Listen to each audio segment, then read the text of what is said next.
વિક્રમ સંવત 2080 આસો વદ બીજ તારીખ 19/10/2024 શનિવાર. વાલા ભક્તો, ભગવાન સ્વામિનારાયણે આપણે સહુ કોઈને સંતોની પરસ્પર પ્રશ્નોત્તરીના માધ્યમે ભગવાનના ભક્તને ભગવાનના સ્વરૂપમાં વધુને વધુ વૃત્તિ રહે અને જગતના પદાર્થ તરફ કે જગતના સુખ તરફ વૃત્તિ રાખવી અને બહુ કઠિન પડે એવી ભગવાનના સ્વરૂપમાં પ્રધાન પ્રીતિ એનો પવિત્ર મહારાજે આપણને આ સંતોની પરસ્પર જ્ઞાન ગોષ્ઠીના પ્રશ્નોત્તરીના માધ્યમથી સમજાયું. કરવા જેટલું ગોપાળન સ્વામીએ પણ લખ્યું છે કે આટલું જ છે. શ્રી હરિજી મહારાજની મૂર્તિના ધ્યાનના સુખે સુખ્યા થાવું સ્વામી કે આટલું જ કરવા યોગ્ય છે. બાકીનું બધું જે કંઈ જીવ કરે છે તે પોતાના રાગે કરીને કરે છે. વાત તો સ્વામી કે આપણે ઘણી કરીએ છીએ, પણ શ્રી હરિજી મહારાજની મૂર્તિના સુખે સુખીએ થાવું એવી ચટકી કોઈને ચડતી નથી. બાકી બીજી બધી ચટકીઓ તો ઘણી ચડે છે. આ લોકના સુખ સમૃદ્ધિ માન મોટા પૂજા પ્રતિષ્ઠા પ્રાપ્ત કરવા વગેરે વગેરેની ચટકી તો બહુ ચડે ને એના માટે જીવ બધું કેટલું કરે. સ્વામી એવું કહ્યું કે સારા અક્ષર શીખવા, સારું ગાવણું શીખવું, સારું વગાડવા શીખવું, સારી રસોઈ કરતા શીખવી, સાહિત્ય વાંચી અને સારી કથા કરવા માટે શીખવું, આ બધું તો બહુ કરે છે, બહુ કરે છે. સારું છે, પણ ભગવાનને ભગવાનના સત્પુરુષને ભૂલીને અહમમત સ્વાતા કરે છે. એટલે પરસ્પર એકાદે બીજામાં ઈર્ષા પ્રવેશે છે અને ઈર્ષા અનેક પ્રકારના અનિષ્ટ પરિણામ લાવે અને એવો દ્રોહ કરાવે કે ખબર નહીં કે દ્રોહનો કરનારો આત્મા ક્યાં જાય એ ખબર નહીં. એવો દ્રોહ કરાવે. સત્સંગમાં એવા પ્રસંગો બન્યા છે, જગતમાં પણ બન્યા છે. કોઈ કોઈ એવા ભગવાનના મહાપરમ ભાગવત પુરુષો હતા, એને લોકોએ પોઈઝન આપી દીધું ઈર્ષાના કારણે. સગા પતિને પોઈઝન આપી દીધું ઈર્ષાના કારણે. સારું ગાવણું, સારી કથા, સારું કંઠ, મધુર કંઠ સહન ન થાય. ઈર્ષા બહુ જબરી બુરી છે. હવે એવું કર્મ કર્યું હોય એ જીવને ક્યાં જમદૂતો લઈ જઈને નાખે ખબર નહીં. હવે એવું માટે મહારાજ એમ કહે છે કે ભગવાનને ભગવાનના સત્પુરુષને સાથે રાખીને એની પાસેથી શીખો. પરસ્પર ઈર્ષા શા માટે કરે છે કે પોતાના અહમ મમત સ્વાતા કરે છે. એટલે જ્યાં સુધી હું ને તમે અહમ મમત સ્વાતા આપણે આ બધી ક્રિયા ધાર્મિક કરીશું તો ત્યાં સુધી ઈર્ષા તો એમાં ઘર કરીને રહેવાની છે, પીડા આપવાની જીવને. ઘણો બધો ભગવાનના ભક્તનો, મોટા મોટા સત્પુરુષનો પણ દ્રોહ કરાવી અને પાપના પોટલા બંધાવી અને ક્યાં લઈ જાય છે કંઈ નક્કી નહીં. માટે જ્ઞાન શીખો, વાત શીખો, કથા શીખો, ગાવણું શીખો, વગાડતા શીખો, ગાતા શીખો, રસોઈ કરતા શીખો, કોઈ એવી સારી ક્રિયા કરતા શીખો, કોઈ કળા શીખો. પણ શા માટે? તો સત્પુરુષને સાથે રાખીને એની મરજી કરી અને પ્રભુને રાજી કરવા માટે શીખો, લોકને જગતને બતાવવા માટે નહીં. આ સૃષ્ટિમાં પરમાત્મા બધાને સારા હીરા જ કરવા માગે છે. આ જગતમાં સમગ્ર દેહધારી માત્રને સારા હીરા જ કરવા માગે છે, પરંતુ મારે ને તમારે ઘસાવવું જોઈએ, તો એમાંથી ચમક આવે. હીરો જેવો પૃથ્વીમાંથી નીકળો ને બહાર આવ્યો તો એનો ચમક ન દેખાય, એ ઘસાય પછી ચમક દેખાય. એને પહેલ પડવા જોઈએ તો કિંમત વધે એની. એમ સત્સંગમાં પરમાત્માએ આપણને જન્મ તો આપ્યો, પણ પછી સત્પુરુષના વચને એને ઘસાવવું જોઈએ. તો એ સત્પુરુષ એવા ઘડવૈયા છે કે એમાં રહેલો વધારાનો જે ભાગ છે ને એ ટાંકણો ને હથોડો લઈ અને ટોચી ટોચી ટોચી ટોચી અને બધું કાઢી નાખે. પણ પથ્થરને એ ટાંકણાને હથોડાના પ્રહાર ખંભા જોઈએ.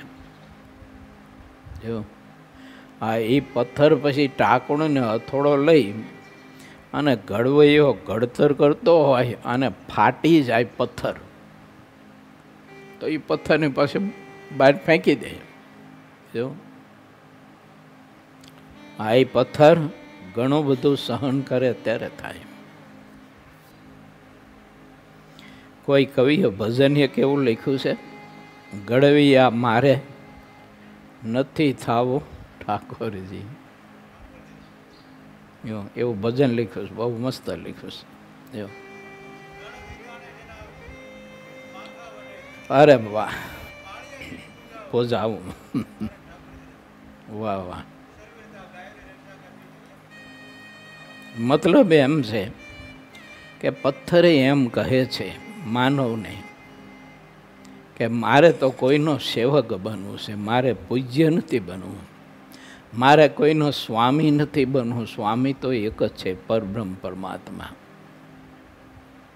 એને આ તો ઠીક છે શિષ્ટાચાર. એટલે મેં અમેરિકામાં જયભાઈને બધાને કહ્યું હતું, મેં કીધું મને કોઈ એવા સંબોધનથી બોલાવે કે પરમ પૂજ્ય સદગુરુ શ્રી રામકૃષ્ણ દાસજી સ્વામી, એ સ્વામી શબ્દ આવે ને એટલે બહુ કષ્ટ થાય.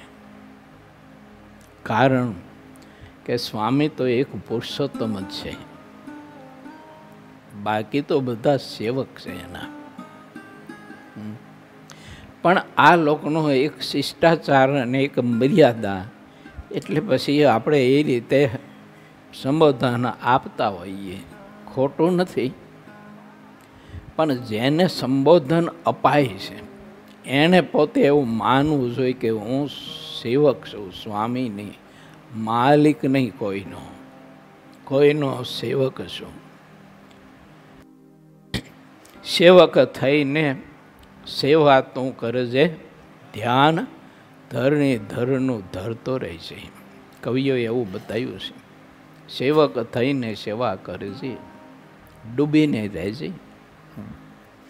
સદગુરુ જ્યારે આપણું ઘડતર કરતા હોય ને આપણામાં ખરાબ ભાગ બધો જ્યારે કાઢવા ઈચ્છતા હોય ત્યારે આપણે એના શબ્દરૂપી ટાંકણાના એ પ્રહાર ખંભા જોઈએ. એમ મહારાજે કહ્યું છે કે નિત્ય 5 ખાસડા મારે તો પણ મહારાજ કહેતી અપમાનનું સહન કરે. મુક્તાનંદ સ્વામી કહે છે કે સૂળી ઉપર શયન કરાવે તો એનો સંગ ન થજે, તો એમાંથી ચમક આવે. અને એ ચમક અક્ષરાધિપતિ પુરુષોત્તમ નારાયણના ચરણ કમળ સુધી આપણને પહોંચાડે.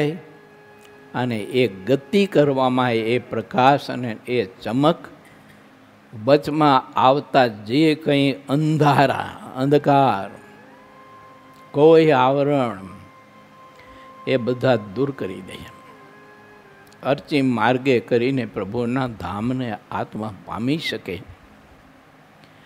આવો મહારાજે અવસર આપ્યો છે. એટલે ઠાકોરજી તો આપણને સારા અને ચમક આવે એવા હીરા બનાવવા માગે છે, પણ આપણે બનવા માટે કંઈક અંદરથી ઈચ્છા તો હોવી જોઈએ ને.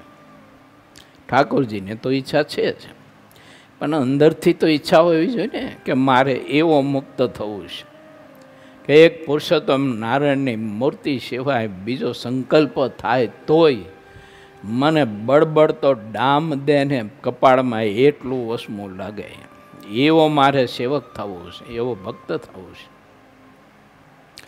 એમ જો આપણે ઈચ્છા કરીએ તો ઠાકોરજી આપણને કોઈ એવો ઘડવૈયો આપી દે ખરો. કેમ કે તારે એવો એક આદર્શ સેવક બની અને સેવા કરીને મારી મૂર્તિનું ધ્યાન કરીને મને પામી જવું છે ને માટે હું તને આ એક ઘડવૈયો આપું અને એ ઘડવૈયો ટાંકણાના ટોચા મારી મારી મારી અને વધારાનો ભાગ છે ને એ બધો કાઢી નાખે. એટલે ભીતરમાં તો મૂર્તિ છે જ. કોઈ પથ્થર કે કોઈ કાષ્ટ કોઈ ધાતુ હોય તો ભીતરમાં તો મૂર્તિ છે જ, પણ એનો આજુબાજુ ઉપરનો જે કંઈ વધારાનો ભાગ છે એ બધો વિકાર કાઢી નાખે એટલે એમાંથી મૂર્તિ પ્રગટ થાય છે. એમ સમગ્ર આત્માના એ આત્માને વિશે પરબ્રહ્મ પરમાત્મા રહ્યા છે. બતાવ્યું કે ન બતાવ્યું મહારાજે? પાત્રની તારતમ્યતા એ કરીને પણ રહ્યા છે પરમાત્મા બધામાં. તો પછી એ બહારનો જે વિકાર છે, જગતનો વિકાર છે, પિંડનો વિકાર છે, બ્રહ્માંડનો વિકાર છે, ઈચ્છાઓનો વિકાર છે, એ વિકાર રૂપે બધો ક્ષાર બધો જામી ગયો હોય તો પછી ઘડવ્યા સતપુરુષ એ શબ્દ રૂપે ટાંકણાથી તે ક્ષાર બધો કોતરી કોતરી કોતરી કોતરીને કાઢે એટલે એમાંથી પરમાત્માની મૂર્તિ આપ મેળાએ પ્રગટ થાય છે. આપ મેળાએ પ્રગટ થાય છે. અને માટે વિચારીએ કે ઠાકોરજીને તો આપણને હીરા એટલે કે અનાદિ મુક્તની સ્થિતિએ પહોંચાડવા છે, એને અનાદિ મુક્તની સ્થિતિ આપી છે. પણ હવે જીવને ઘણી વખત એવું છે ને કે એને મુમુક્ષુપણું ગમી ગયું હોય છે. જો હા, એને મુમુક્ષુપણું ગમી ગયું હોય છે એટલે મુમુક્ષુપણામાં ને એમાં પડ્યો રહે પણ આગળ ગતિ નથી કરતો.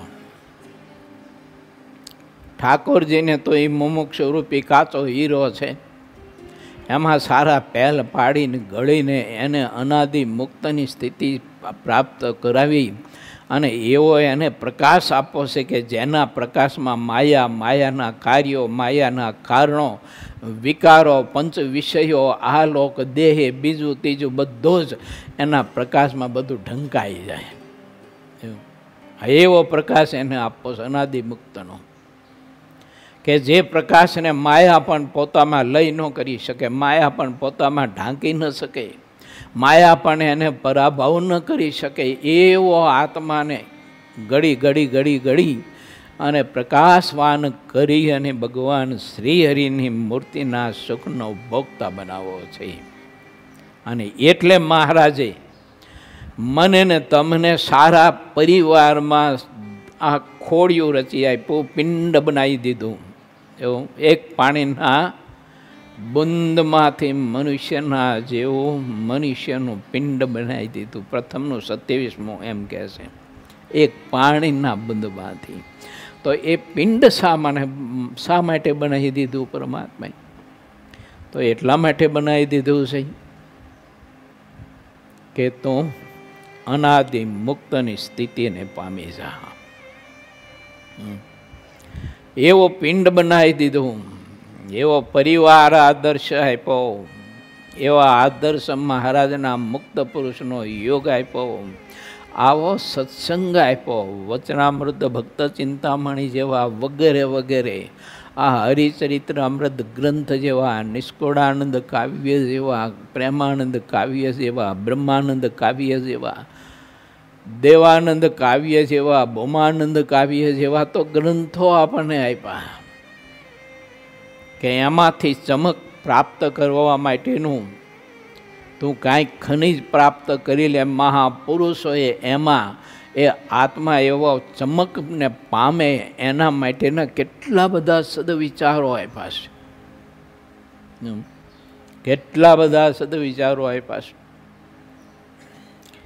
માટે તે અભ્યાસ કરવો જોઈએ, આપણે એને લક્ષ્ય બાંધવું જોઈએ કે મારા ઠાકોરજીએ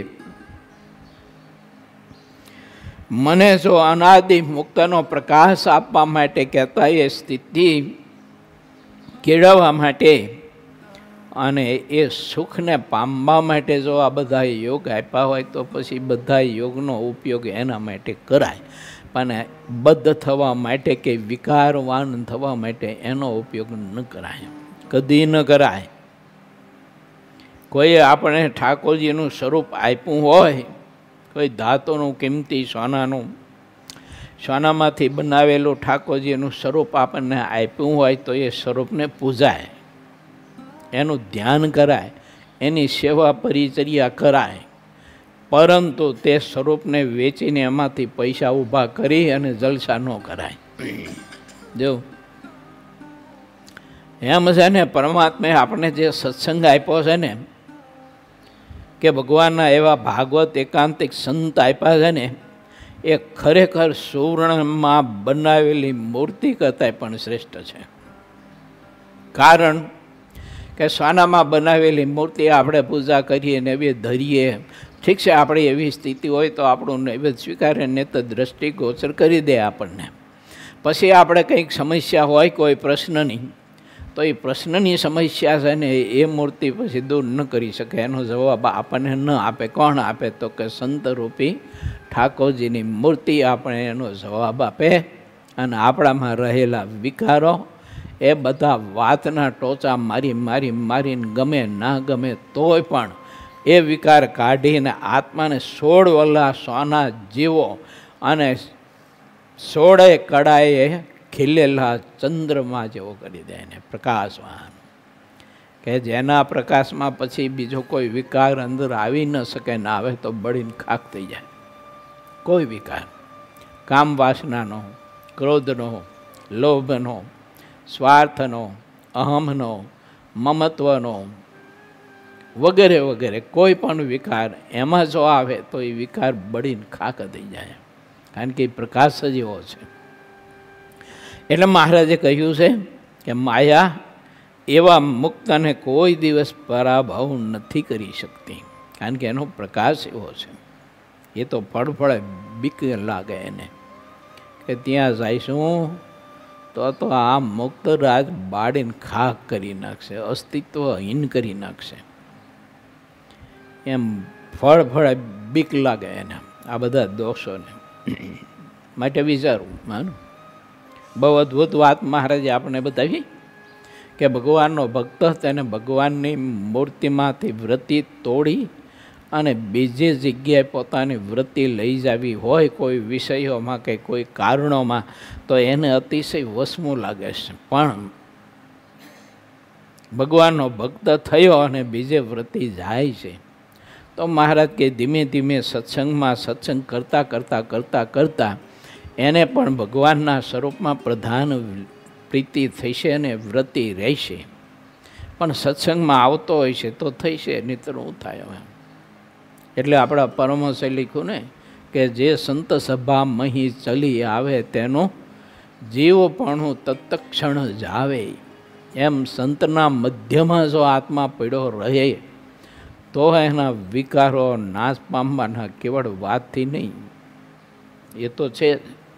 કથા વાર્તા તો છે જ, કથા વાર્તા રૂપી ટાંચણા તો છે જ. પણ તમને ખબર છે, કોઈ પથ્થર કાપવો હોય ને તો એને પછી પાણી આપવું પડે. હા, નહીતર છે ને ઓલી હેમરી ચકરી ગરમ થઈ જાય ને ફાટી જાય, એને પાણી આપવું પડે. ટપક ટપક ટપક પાણી આપે એવું. હા, એમ છે ને સદગુરુ જ્યારે આપણું ઘડતર કરતા હોય ને વધારાનો ભાગ કાઢતા હોય ને એ ચક્રીથી કાપી કાપીને, ત્યારે એમાં દ્રષ્ટિરૂપી છે ને જળ મૂકે પાછા. એટલે સદગુરુની દ્રષ્ટિથી પણ ઓલા બાગડા છે ને એ અડધા પડધા છે ને પાયમાલ જેવા થઈ જાય, ખાલી દ્રષ્ટિથી જ. એવું કામ ને ક્રોધ ને લોભ ને ઈર્ષા ને આ બધા રહ્યા ને બાગડા, આ એ બધા એની દ્રષ્ટિથી છે ને અધમોઆ તો થઈ જ જાય. અને પછી વાણી રૂપી જ્યારે અમૃત મળે ત્યારે તો ઓલા હાવ નિર્મૂળ થઈ જાય. એવું એટલે લખ્યું, સંતના મધ્યમાં પડ્યો રહે આત્મા તો એ સંતની દૃષ્ટિ મારા તમારા ઉપર થાય તો કાપી છે. હવે બ્રહ્માનંદ સ્વામી લખ્યું છે કે સદગુરુની દૃષ્ટિ થતાં વસ્તુ એ જડી ક્યારેય કોઈ જન્મે કોઈ પણ ક્યારે કોઈ સ્થળે કોઈ સદગુરુની દૃષ્ટિ થઈ ગઈ હોય આત્મા ઉપર અને એને કરીને એને સત્સંગમાં આવા સર્વશ્રેષ્ઠ યોગ મળ્યા હોય. માટે વિચારું બીજું કાંઈ ન થાય તો કશું નહીં, પણ કોઈ સત્પુરુષની દૃષ્ટિમાં તો આવવું. તેવું કોઈ સત્પુરુષની દૃષ્ટિ આપણા ઉપર પડે ને એમ તો થોડોક પુરુષાર્થ તો એટલો તો કરવો એમ. આવા મહારાજે સદવિચારો આપ્યા છે. હવે પ્રભુ આગળ આપણને એ બતાવવા માગે છે કે કુશાગ્ર બુદ્ધિ કોને કહેવાય. આ મેં વાત કરી એને કહેવાય કુશાગ્ર બુદ્ધિ, એને કહેવાય.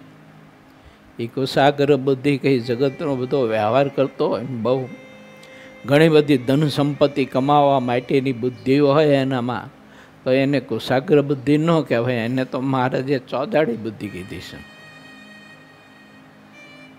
તો ઠાકોરજી આપણને બુદ્ધિ યોગ આપ્યો છે, તો હવે એને ચોદાડી બનાવી કે કુશાગ્ર બનાવી એ તો આપણા હાથમાં છે.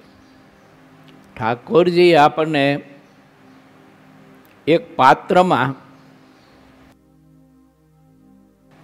સોનાના પાત્રમાં પોતાનો ઉચ્ચિષ્ટ મહાપ્રસાદ આપ્યો. પછી તે મહાપ્રસાદનો ઉપયોગ શું કરવો તે મારે તમારે વિચારવું જોઈએ. ઓલા આત્મદેવને એક સંત સંન્યાસીએ ફળ આપ્યું હતું કે આ ફળ તારી પત્નીને ખવડાવજે એટલે દીકરાનો જન્મ થશે. ઘેર ગયો, પત્નીને વાત કરી, ફળ આપ્યું. પત્ની એની બેનને વાત કરી કે આ જો ને આ તારો જીજાજી ક્યાંકથી ફળ લાવ્યો છે, મને કે તું ખા એટલે દીકરાનો જન્મ થાય. આ વાંચ્યું જીવન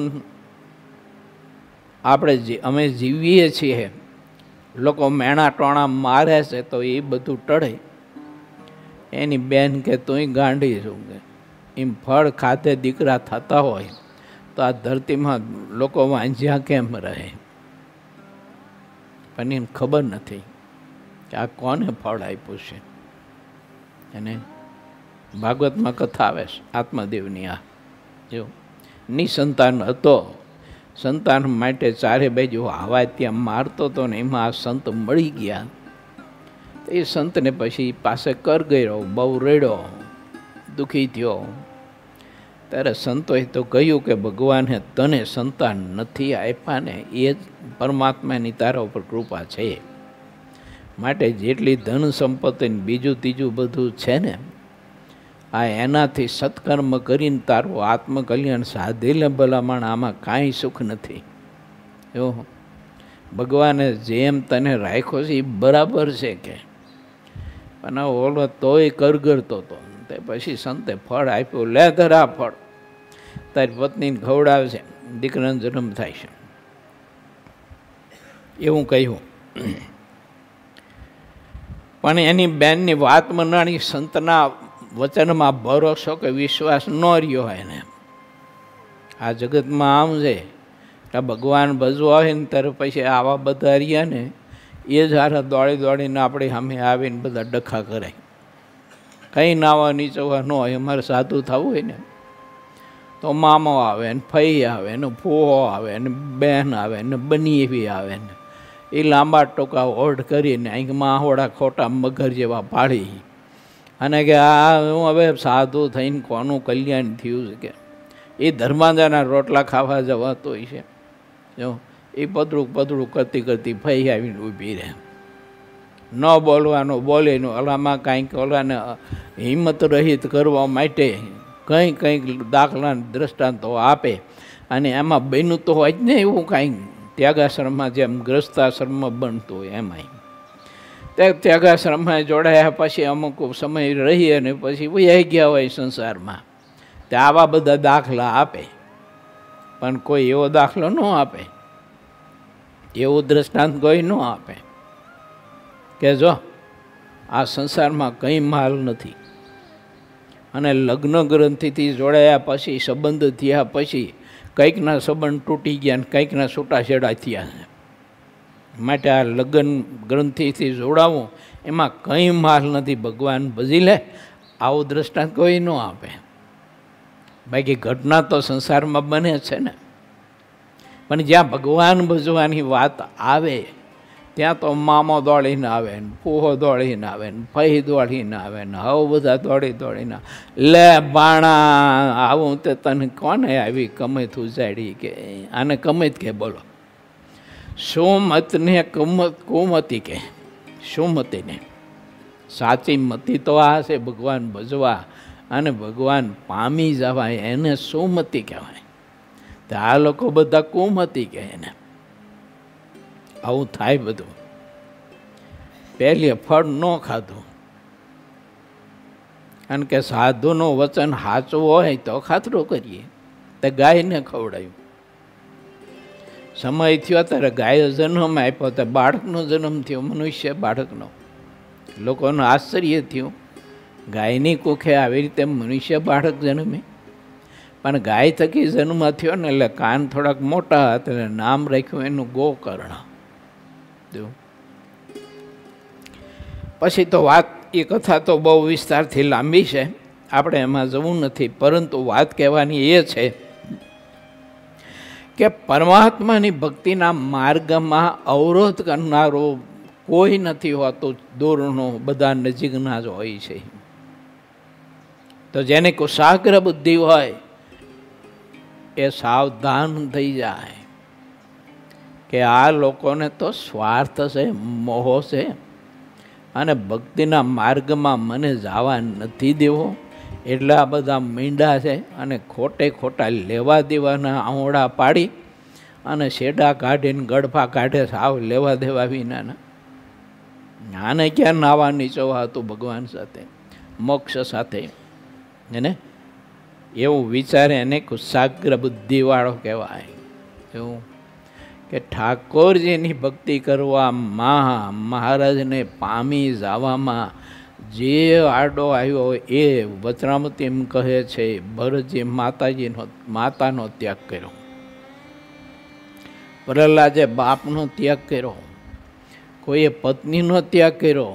તો મહારાજે લખ્યું છે, ખોરાસાના રાજાભાઈએ પત્નીનો ત્યાગ કર્યો. અને કાર્યાણીના 10માં મહારાજે લખ્યું છે કે ઘણા બધા ડાયા પુરુષો હોય ને એ પરણેલી સ્ત્રીનો ત્યાગ કરીને ભગવાન ભજે છે, અને મૂર્ખ હોય ને એ સ્ત્રી મરી ગઈ હોય તો એની પાછળ રોયા કરે અને બીજી સ્ત્રીની વાસ્તે પાછો આયો હોય કરતા ફરતા હોય છે. જે મળે બધા હગાવાલાને કહેતા જોઈજો કે આ જાય ક્યાંક જાઓ તો આપણા જોગું હોય તો જોતા રહેજો કે જેવું. આવું છે બધું. માટે વિચારું કે પરમાત્માએ બુદ્ધિ યોગ આપ્યો છે તો તે બુદ્ધિ યોગનો ઉપયોગ તે બુદ્ધિનો આપણે ભગવાનને પામી જવા માટે કરાય. બીજું બધું તો હવે ઠીક છે, હવે થવાનું છે, એ નહીં કરે તો ઓલું બધું તો મહારાજે લખ્યું છે વચનામૃતમાં, એ તો મળવાનું છે. હવે એના માટે મહારાજ કે યજન પૂજન કોઈ દેવદેવીનું નહીં કરવું પડે. જો આ ગાંડા જેવું હોય ને તોય એને સ્ત્રી મળે છે, અને સ્ત્રી ગાંડા જેવી હોય તો એને પુરુષ મળે છે. જો એ તો બધું મળવાનું જ્યાં જાય ત્યાં, અને એ મળશે તો એના થકી સંતાનોય થવાના. મહારાજ કે એ ક્યાં વિષય અઘરો હતો, એના માટે ક્યાં કોઈનું યજન પૂજન કરવું પડે છે. માટે કુશાગ્ર બુદ્ધિ મહારાજ કહે છે કે કોને કહેવાય તો સાંભળો ભક્તો, હું તમને કહું તો મહારાજે કુશાગ્ર બુદ્ધિ બતાવી. એમાં આપણે પ્રવેશ કરીએ. પૂર 21મો તરંગ 47મો. ગઢડા પ્રથમ પ્રકરણનું 50મું વચનામૃતને કલ્યાણનું જતન કરે તે કુશાગ્ર બુદ્ધિવાળો છે. આવ્યું. મહાવધી પડવાને દિવસ શ્રીજી મહારાજ દાદા ખાચરની મેળીની ઓસરીની આગળ પ્રાત કાળે પલંગ ઉપર વિરાજમાન હતા અને સર્વ શ્વેત વસ્ત્ર ધારણ કર્યા હતા અને પોતાના મુખારવિંદની આગળ મુનિ તથા દેશ દેશના હરિભક્તની સભા ભરીને બેઠી હતી. માનકુવા ગામથી 2 યુવાનો આવ્યા. મહારાજને દંડવત કરીને હાથ જોડીને ઊભા રહ્યા. મહારાજ કે શું આવ્યા છો? કે 2 યુવાનો. બસ પ્રભુ, સંતોના સમાગમથી એટલી વાત સમજાઈ ગઈ છે કે જગત અને જગતમાં જે કંઈ રહેલું બધું જ દુઃખરૂપ છે અને મોક્ષ બગાડનાર છે. હવે તમે પુરુષોત્તમ નારાયણ જો અમને મળ્યા હોય અને પરમહંસોએ અમને યથાર્થ તમારી ઓળખાણ કરાવી અને તમારામાં પ્રીતિ કરાવી છે, તો હવે પ્રભુ તમારા ચરણમાં અમારો આખો ધરી દેવું છે અને ભાગવતી દીક્ષા આપી અને આપની સેવામાં રાખો. મહારાજ કે હાલતા થાવ, કોઈને ઘીરે પૂછીને આવ્યા કે એમનામાં આવ્યા? મહારાજ પૂછવાનું કોને હોય? એ તો બધો સંસાર છે, બધા સંસારના પૂતળા છે. એટલે સંસારના પૂતળા તો કંઈ થોડા કંઈ બહાર નીકળવા દે આ કાદવમાંથી. મહારાજ તમે તો જાણો છો ને પ્રભુ, એવું એ થોડાક નીકળવા દે.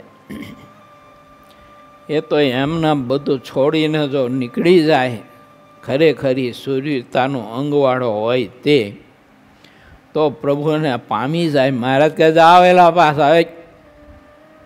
ઘરનાને કોઈને પૂછ્યું નથી ને કાંઈ તમે રજા લીધી નથી ને પાછા લગ્ન કરેલા. ગીરે પછીના ધર્મપત્ની શ્રી મા બાપ ભાઈઓ બીજું ત્રીજું. જાઓ પાછા. તો મારે જે હડસેલીને પાછા કાઢ્યા, ઘેર ગયા. અગાઉ આ લોકો દરો કકડ કરવા માંડ્યા જોયું ને. પછી જેને જે જોતું હતું ને એ જ એને ભસ્મિત ભૂત કરી નાખ્યું. જો હા, જેના માટે જે જીવતા હતા ને, હા એ જ એને અંગ છે ને એ ભસ્મીભૂત કરી નાખ્યું. ભાઈગા ગઢડા આવ્યા. મારે વરી પાછા કાઢ્યા. તે પાછા કસમાં જતા હતા તે રસ્તામાં કોઈ ગામમાં કોઈ ખેડૂતને ત્યાં છે ને હાથી તરીકે રહી અને પછી ખેતીનું કામ કર્યું. વળી પાછા આવ્યા મહારાજ પાસે. આવી કથા છે કે નહીં? એ છે કથા. એવું આને શું કહેવાય? બોલો શું કહેવાય આને? કુશાગ્ર બુદ્ધિવાળા કહેવાય. અને કોઈ આપણી પાસેથી રોઈને ઓટ લાંબા ટૂંકા કરે અને એમાં પછી આ બળફની પાઇટ ઓગળી જાય તો એને શું કહેવાય? જાડી બુદ્ધિનો. જો એ જાડી બુદ્ધિનો કહેવાય. ત્યારે મહારાજ કે સગા સંબંધીઓને કંઈક માયોને કંઈક બાપ છે ને આ જીવને થઈ ચૂક્યા પૂર્વે. આ જેટલી જગતમાં જેટલી જાતની સ્ત્રી છે ને એ બધા સાથે ફેરો જીવ. જો કોઈ એમાં ફેરા ન હોય, એમ સીધું જોડાવાનું હોય. પશુ પક્ષીમાં આવું ન હોય કે ફેરા ફરાય ને એનું ફોલેકું નીકળે ને પછી એ પાડાને ફોલેકા ઉપર ચડાવે ને પછી ગામમાં ફોલેકું ફરે ને એને પછી બધા ભરાવે ને એવું હોય. એ મનુષ્ય એની છે કે એમાં ફોલેકાને બધી ધમાલ. બાકી બીજી એઓને એમ કોઈ ધમાલ જ નહીં. તો એ મળે બધું એમ.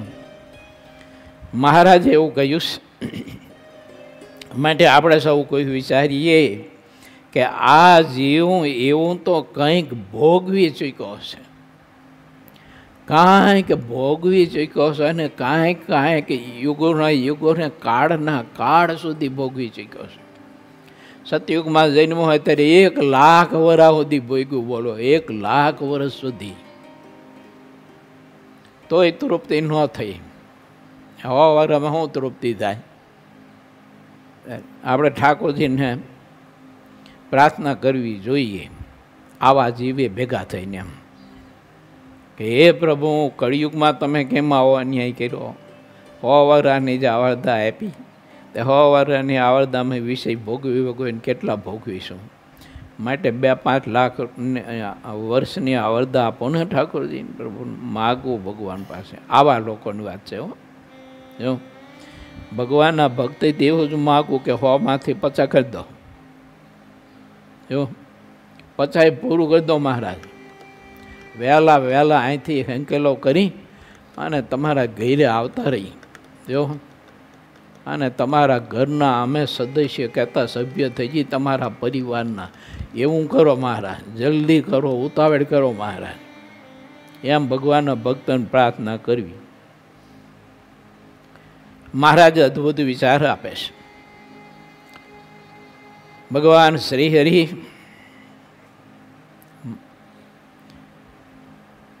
મહાવધી પડવાને દિવસ શ્રી દાદા ખાચરના મેળીની ઓસરીની આગળ પ્રાતકાળે પલંગ ઉપર વિરાજમાન હતા અને સર્વ શ્વેત વસ્ત્ર ધારણ કર્યા હતા અને પોતાના મુખારવિંદને આગળ મુનિ તથા દેશ દેશના હરિભક્તોની સભા ભર્યાને બેઠી હતી. પછી શ્રીજી મહારાજે મુનિઓ પ્રત્યે કહ્યું કે અમે આજ પૂછીએ છીએ કે જેને કુશાગ્ર બુદ્ધિ હોય તેને બ્રહ્મની પ્રાપ્તિ થાય છે, તે કુશાગ્ર બુદ્ધિ કોની કહેવાય? જે માણસ બહુ પ્રકારના સંસાર વ્યવહારને અનેક રીતે જાણતો હોય તેની કુશાગ્ર બુદ્ધિ કહેવાય કે ન કહેવાય? તે તમે કહો, અથવા શાસ્ત્ર અને પુરાણના અર્થને બહુ જાણતો હોય તેની કુશાગ્ર બુદ્ધિ કહેવાય કે ન કહેવાય? તે તમે કહો.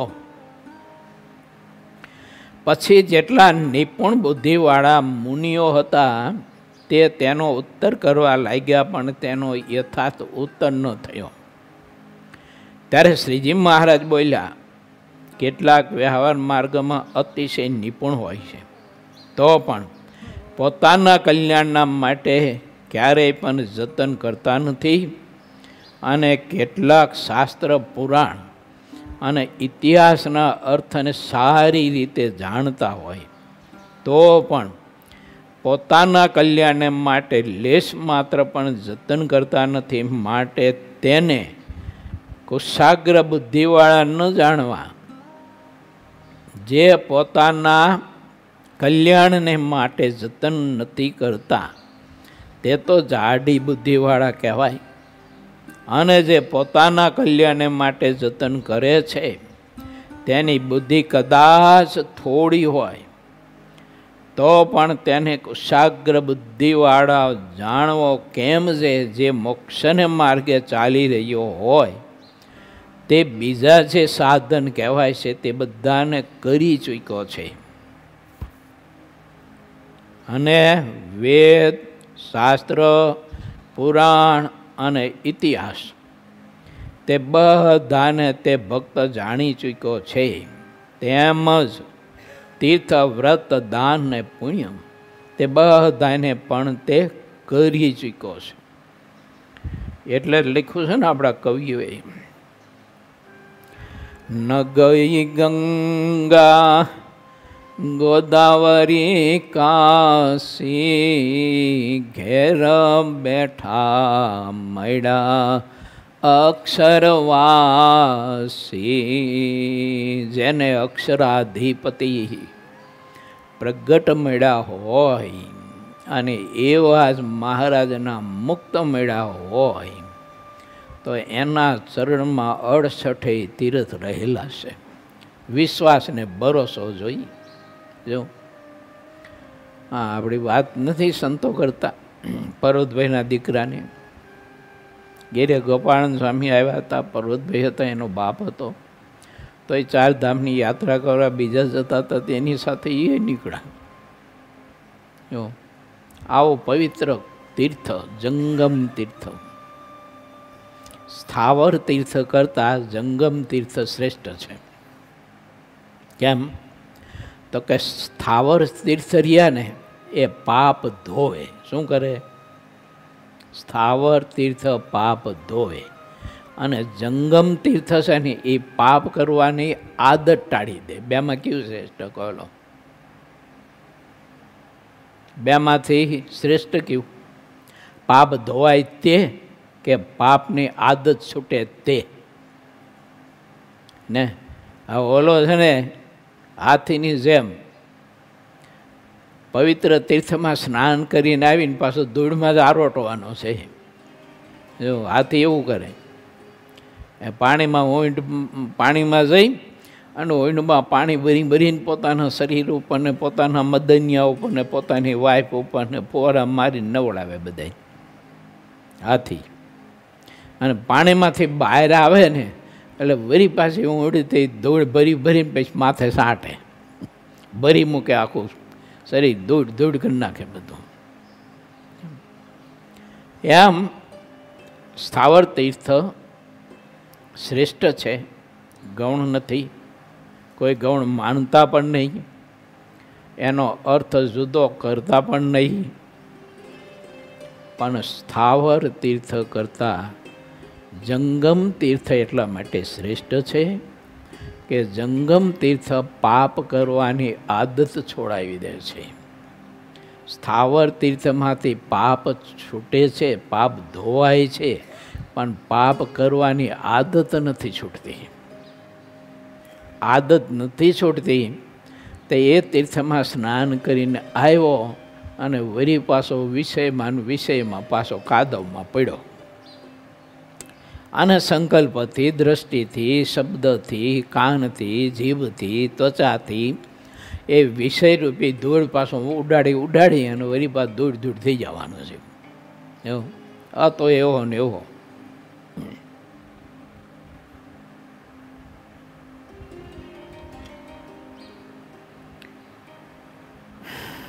સંતોએ, કવિઓએ ઘણા બધા આના સંદર્ભે કાવ્યો બનાવ્યા.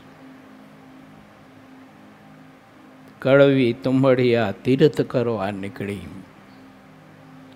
બધા તીર્થો કરીને આવી પણ એની કડવાશ ન ગઈ.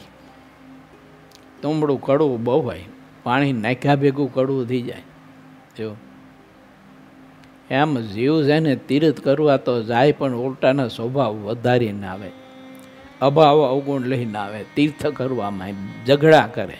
તમે બહુ થા તમે જોઈજો, લગભગ તીર્થયાત્રાનો નિયમ કે 1 કે 2 વખત તો ઝઘડો થાય જ તમારે. જો અને જેને આયોજન કર્યું હોય એની સાથે ઝઘડે જ તમારે ડખો થાય જ. કારણ કે બધી જગ્યાએ આપણું ધાર્યું થતું ન હોય. આપણે ઈચ્છતા હોય એવી સગવડતા ઉતારા પાણીની, ખાવા પીવાની મળી ન હોય. અને તીર્થમાં જઈએ ત્યારે એવું ક્યારેક તો આખો દિવસ ન મળે, સાંજે માંડ જમવાનું મળે.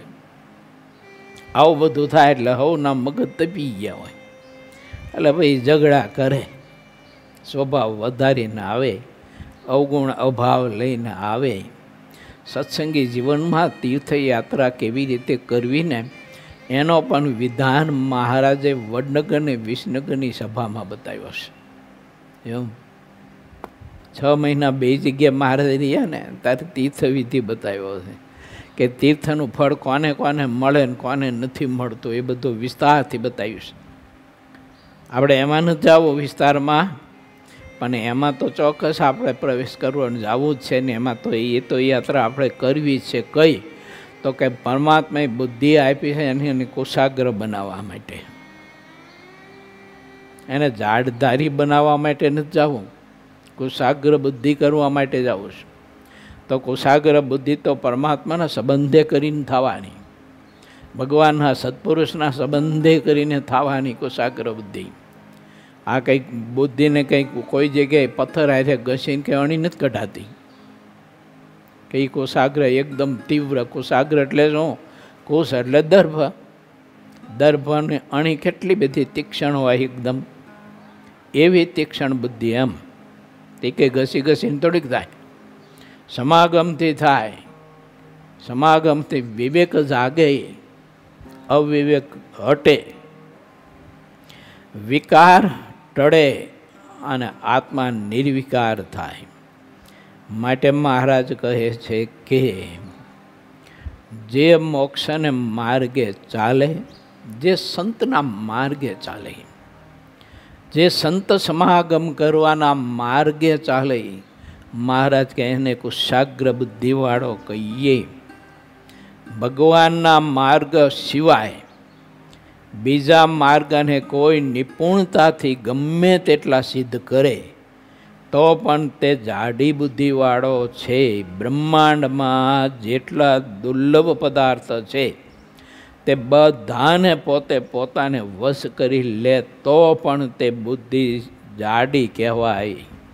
લો, હિરણ્યકશિપુએ ત્રિલોકી વશ કરી હતી. ત્રિલોકી જો આ સ્વર્ગ સુધીની બધી ધરતી વશ કરી લીધી, સંપત્તિ આ તે બધું. અને પ્રહલાદજીએ સત્સંગ સિદ્ધ કર્યો, ભગવાનને ભગવાનના સંતને વશ કર્યા. ઓલાએ ત્રિલોકી વશ કરી, આને ભગવાનને ભગવાનના સંત પરમાત્માની ભક્તિ વશ કરી. બેયની ફળશ્રુતિઓ તમે સપ્તમ સ્કંદ વાંચીને વિચારી લો કે બે બાપ દીકરાને કેવી ગતિ થઈ મળી. એકની અધોગતિ થઈ ને એકની ઉર્ધગતિ થઈ. કલ્યાણને પામ્યો આત્મા. માટે આપણે સૌ કોઈ વિચારીએ, જગતનો જે વ્યવહાર કરવાનો હોય તેમાં તો સાવધાન થઈને ચાલતો હોય, પણ જેણે કરીને દુઃખ માત્ર છૂટી જાય, કોઈ દુઃખ ન રહે એવા કલ્યાણને માર્ગે જ્યાં સુધી નથી ચાલતો ત્યાં સુધી તેને માથે દુઃખ રહ્યું છે. સૌ કોઈ દુઃખ ટાળવાના ઉપાય કરે છે પણ તેનો સાચો ઉપાય કરતા નથી. અને માણસને છે ને મતી પછી શું થાય છે કે એ માર્ગે ન ચાલે એટલે પછી વિપરીત થાય. વિપરીત બુદ્ધિને જાડી કીધી. એમ કેવી જાડી? જો અક્ષરાનંદ સ્વામી દાખલો આપ્યો છે. એક જણો છે ને ઘોડી લઈ અને વાડીએ ગયો રચકાનો ભારો લેવા. તે રચકો વાઢીને મોટો ભારો બાંધીને તૈયાર કર્યો. પછી ઘોડી ઉપર બેઠો.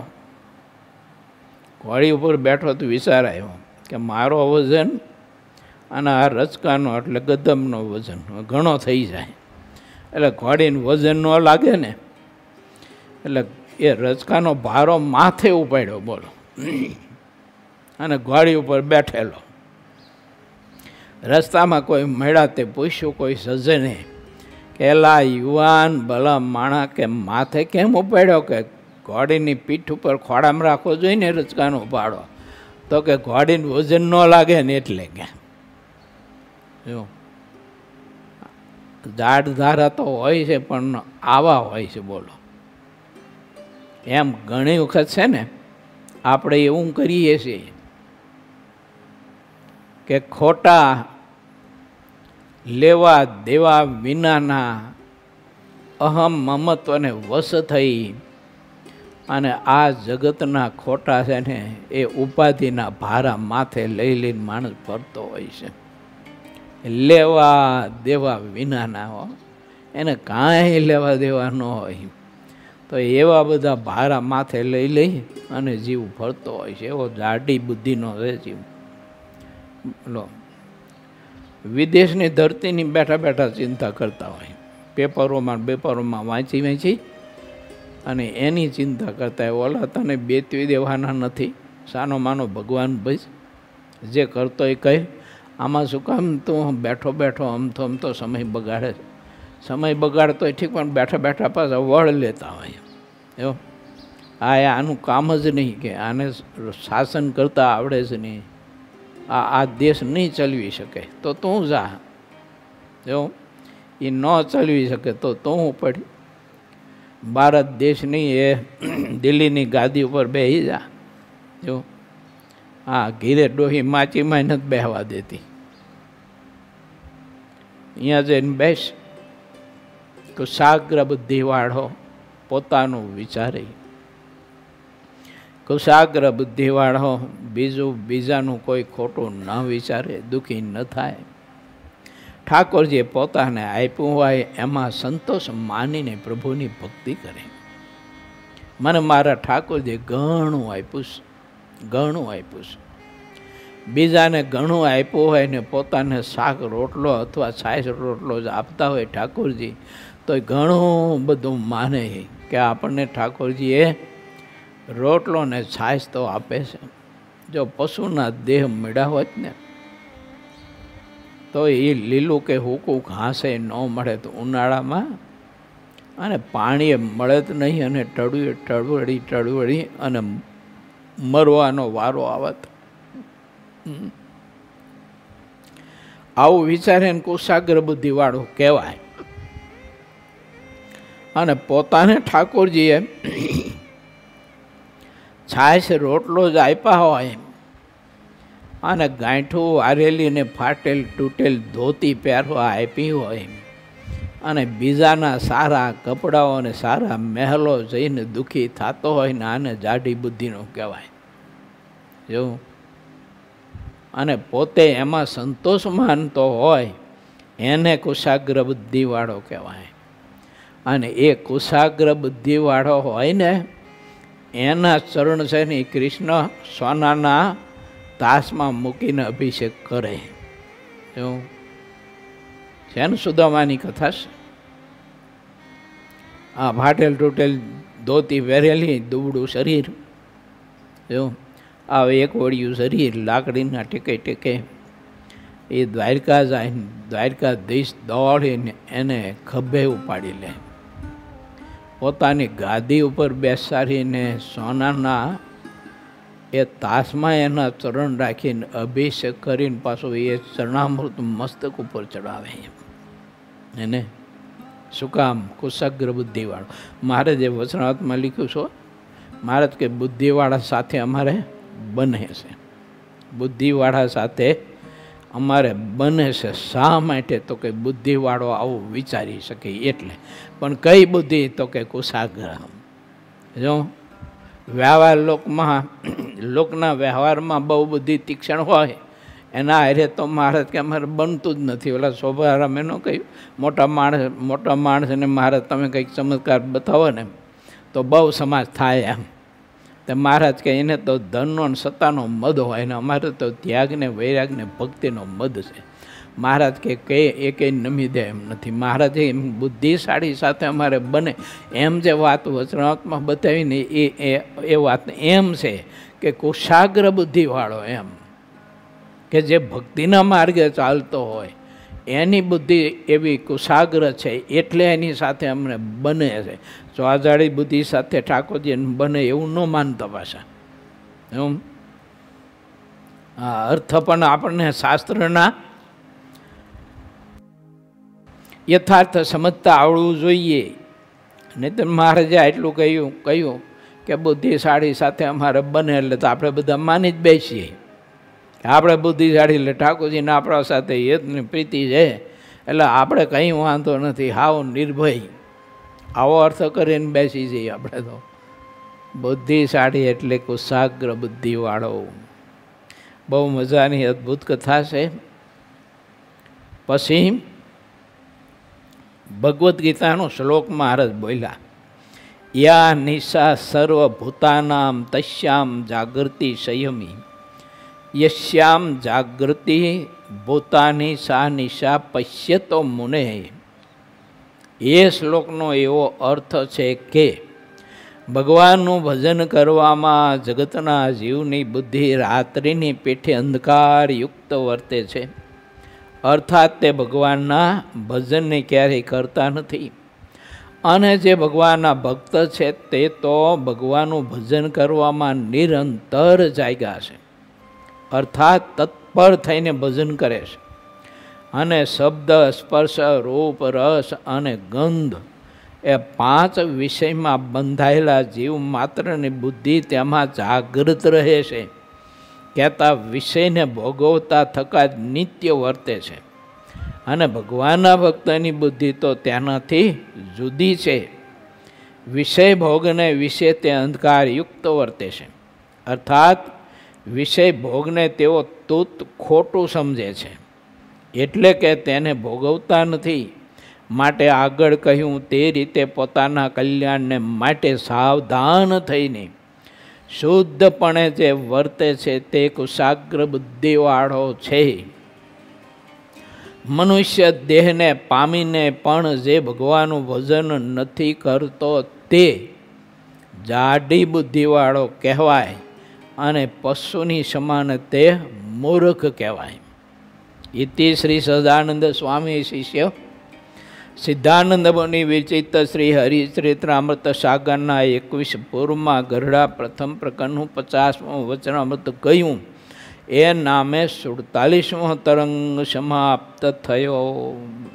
લો, આવી અદ્ભુત વાત ભગવાન શ્રી હરિએ આપણને સમજાવી છે. શા માટે? તો ઠાકોરજીને એવું થયું કે મેં આ બ્રહ્માંડ રૂપી અને આ બ્રહ્માંડની મૃત્યુલોકની પ્લેટ અને એમાંય ભરતખંડ એટલે ભરતખંડ રૂપી હીરાની ખાણ અને એમાંથી નીકળેલા હીરા અને એના પહેલ પડે અને એને ઘસે અને એનો ચમક આવે, એના માટે મહારાજ કે આ બધી વાત મેં કરી છે.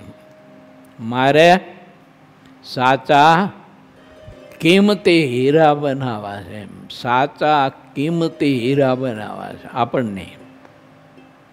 એટલે હવે થોડીક ગરમી સહન કરી લેવાની આપણે. જો સત્સંગના ભીડાની ગરમી થોડીક સહન કરી લેવાની. જે ભીડામાં રહે ને એ જ બળ કહેવાય. શું કહેવાય?